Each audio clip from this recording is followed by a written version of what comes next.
আসসালামু আলাইকুম। এখন শুনবেন সংবাদ শিরোনাম। দুর্নীতি দমন, আইনের শাসন ও জবাবদিহিতাকে গুরুত্ব দিয়ে বিএনপির ইশতেহার ঘোষণা, ফ্যামিলি কার্ড সহ 9 বিষয়ে অগ্রাধিকার। হাদি হত্যার বিচার চেয়ে ইনকিলাব মঞ্চের নেতাকর্মীদের সঙ্গে পুলিশের দফায় দফায় সংঘর্ষ, জাবের, রনি ও রাকসু। রাজধানী সহ সারা দেশে নির্বাচনী প্রচার তুঙ্গে, এলাকার উন্নয়ন সহ দিচ্ছেন নানা প্রতিশ্রুতি। শান্তিপূর্ণ পরিবেশে হবে ভোট, আশা ভোটার। নানা আলোচনা সমালোচনার পর র্যাবের নাম পরিবর্তন, নতুন নাম স্পেশাল ইন্টারভেনশন ফোর্স। সুষ্ঠু ভোট আয়োজনে সারা দেশে মোতায়েন থাকবে। এতক্ষণ দেখছিলেন সংবাদ শিরোনাম, এখন দেখবেন বিস্তারিত। একটি গোষ্ঠী ধর্ম ব্যবহার করে মানুষকে বিভ্রান্ত করছে। ঠাকুরগাঁয়ে কথা বলেছেন বিএনপি মহাসচিব মির্জা ফখরুল ইসলাম আলমগীর। দুপুরে পৌরসভা কমিউনিটি চত্বরে আয়োজিত পথসভায় অংশ নেন তিনি। বলেন, এই নির্বাচন অত্যন্ত গুরুত্বপূর্ণ। সঠিক সিদ্ধান্ত নিতে না পারলে দেশ আবারও পিছিয়ে পড়বে। আর এ বিষয়ে সবাইকে সজাগ থাকারও আহ্বান জানান তিনি। বলেন, গণতন্ত্রের প্রশ্নে বিএনপি আপোষহীন। সমৃদ্ধ দেশ গড়তে সবাইকে ধানের শীষে ভোট দেওয়ার আহ্বান জানান বিএনপি মহাসচিব।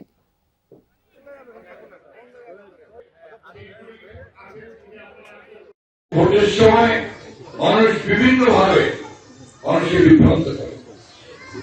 আমরা কাছের লোক থেকে জিততে ভুল বুঝাই যায় বিভিন্নভাবে। দুর্ভাগ্যজনকভাবে আমাদের ঠাকুরগাঁও সেই কাজটা হচ্ছে। এখানে ধর্মকে ব্যবহার করে মানুষকে বিভ্রান্ত করার চেষ্টা করা হচ্ছে। বিশেষ কোনো দেশ বা শক্তির কাঁধে ভর করে ক্ষমতায় যাবে না বিএনপি।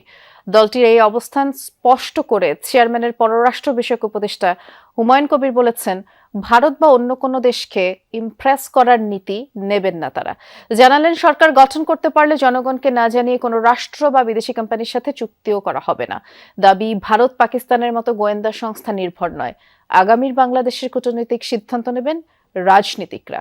বিএনপির যুগ্ম মহাসচিব ও চেয়ারম্যানের পররাষ্ট্র বিষয়ক উপদেষ্টার সাথে কথা বলেছেন আমাদের সহকর্মী মাহফুজ মিশু। দিল্লি নয়, পিন্ডি নয়, নয় অন্য কোন দেশ, সবার আগে বাংলাদেশ।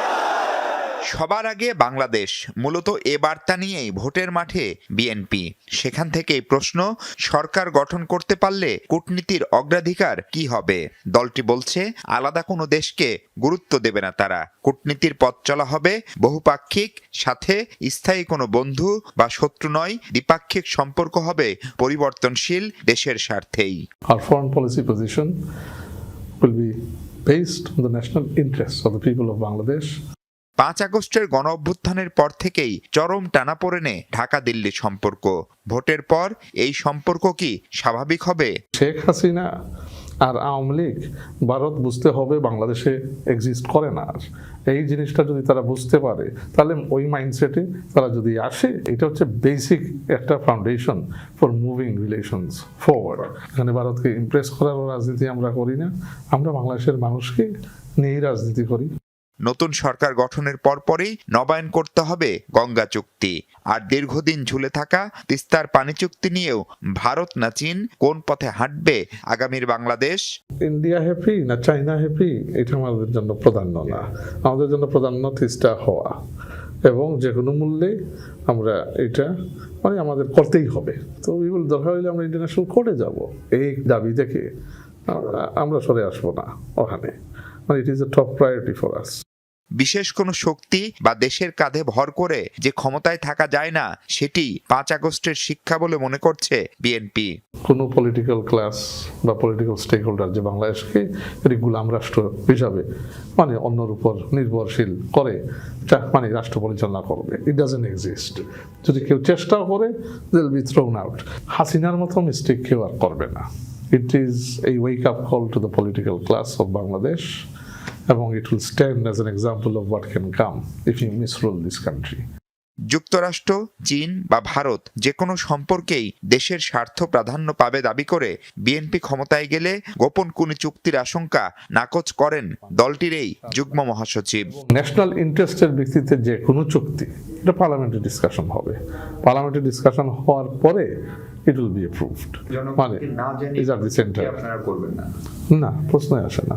পাকিস্তান সহ এ অঞ্চলের সব দেশের সাথেই স্বাভাবিক সম্পর্ক করতে চাইলেও কূটনৈতিক সিদ্ধান্ত রাজনীতিকদের হাতে ফেরানোর কথাও বলছেন হুমায়ুন কবির।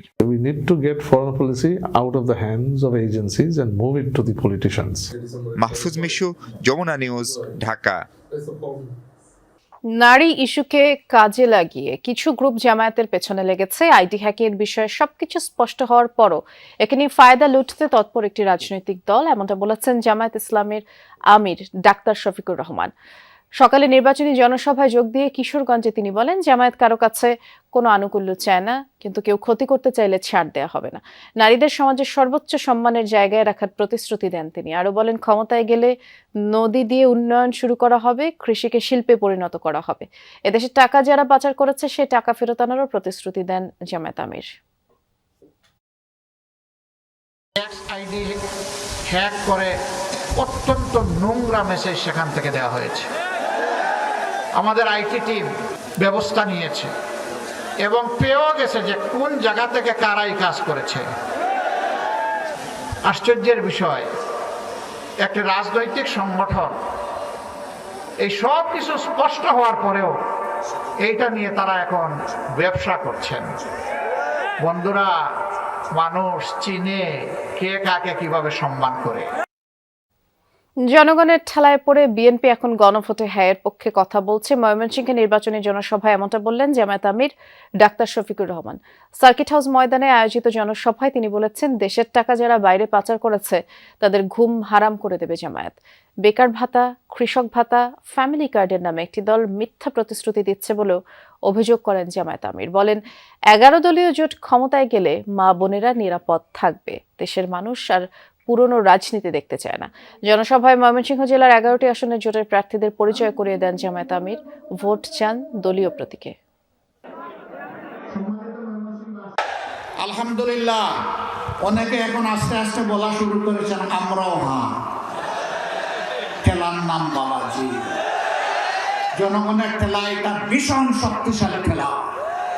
এটা সাগরের উত্থাল ঢেউকে থামিয়ে দেয়। এরপরের ভোটটা কোথায় যাবে? যাদেরকে ভোট দিলে বাংলাদেশে আবার ফেসিবাদ ফিরে আসবে তাদেরকে ভোট দিবেন। রাজধানীতে নির্বাচনী প্রচার প্রচারণায় ব্যস্ত বিএনপির প্রার্থীরা। সকাল থেকেই রাজধানীর বিভিন্ন এলাকার পাড়া মহল্লায় গণসংযোগ করছেন তারা। ভোট চাইছেন ধানের শীষের পক্ষে। রাজধানীর পল্লবী এলাকায় প্রচারণা করেন ঢাকা 16 আসনের বিএনপি প্রার্থী আমিনুল হক। অভিযোগ করেন, জামায়াত ইসলামীর নেতারা অপপ্রচার চালিয়ে নির্বাচনী পরিবেশ অস্থির করার চেষ্টা করছে।